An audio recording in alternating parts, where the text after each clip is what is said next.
still have a dream. It is a dream deeply rooted in the American dream. I have a dream that one day this nation will rise up, live out the true meaning of its creed. We hold these truths to be self-evident, that all men are created equal.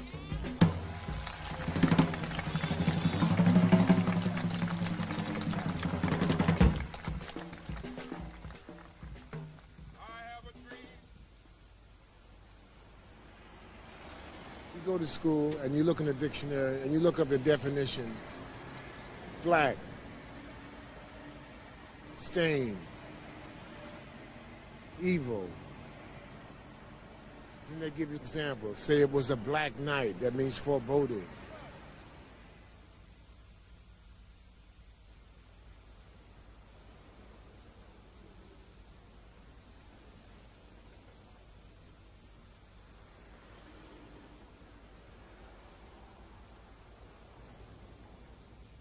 Let freedom ring, and if America is to be a great nation, this must become true.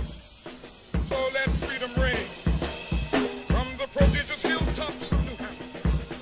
Let freedom ring from the mighty mountains of New York. Let freedom ring from the hiking Alleghenies of Pennsylvania. Let freedom ring from the snow-capped Rockies of Colorado. Let freedom ring from the curvaceous slopes of California. Not only that, let freedom ring from Stone Mountain of Georgia. Let freedom ring from Lookout Mountain of Tennessee. Let freedom ring from every hill and molehill of Mississippi, from every mountainside. Let freedom ring, and when this happens, Malcolm X, live like him, dare to struggle, dare to win. Malcolm X, live like him, dare to struggle, dare to win. Malcolm X, live like him.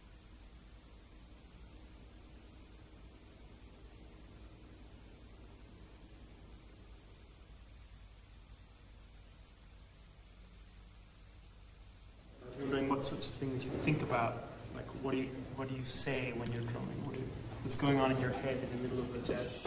we will be able to speed up that day when all of God's children, black men and white men, Jews and Gentiles, Protestants and Catholics, will be able to join hands and sing in the words of the old Negro spiritual.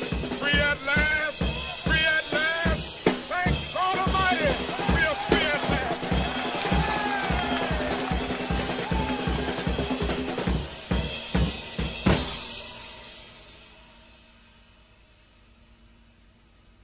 There should be some kind of a dialogue that you set up. That means that in your planning, you set up phrases that have sentences. You ask yourself questions. You answer yourself. So it's just not just rattling on and on and on and on and on. Even a pianist, anybody in the world who does that. It's more like you learn how to breathe, quote unquote, on these instruments that you don't have to breathe in. A phrase, a group of sentences make a paragraph and has a story, and the story is the character of the piece itself. Each piece has some kind of mood to it that you can't, as I said earlier, if you're playing a nice quiet thing and then the drummer comes in with some great big clubs and starts banging and drowns out everything, that's just out of place. You just would not do that. You have to say, okay, I'll play softy in the character, but when you say communication, it's like a conversation, even in the solo that you set up with yourself.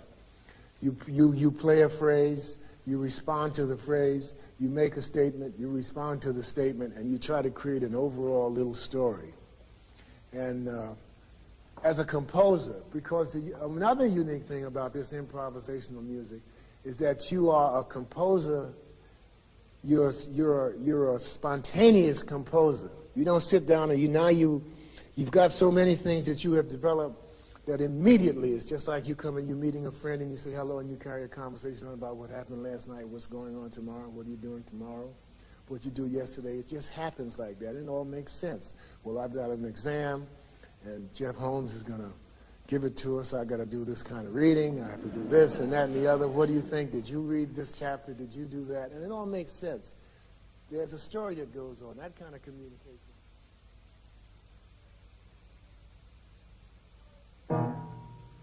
There was a man of double D,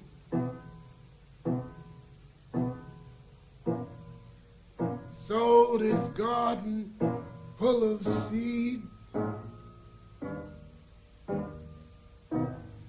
and when that seed began to grow,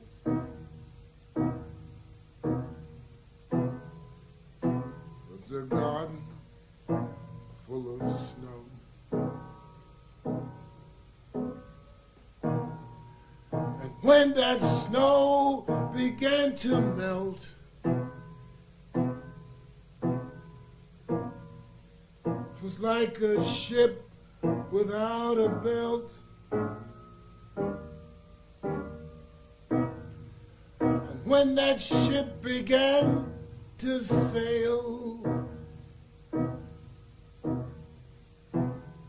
it was like a bird without a tail.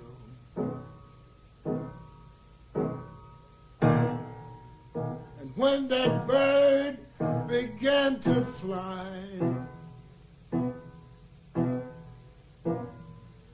it was like an eagle in the sky. And when the sky began to roar, it was like a lion at the door. And when the door began to crack, 'twas like a stick across my back. And when my back began to smart, it was like a penknife in my heart. And when my heart began to bleed, 'twas death, and death indeed.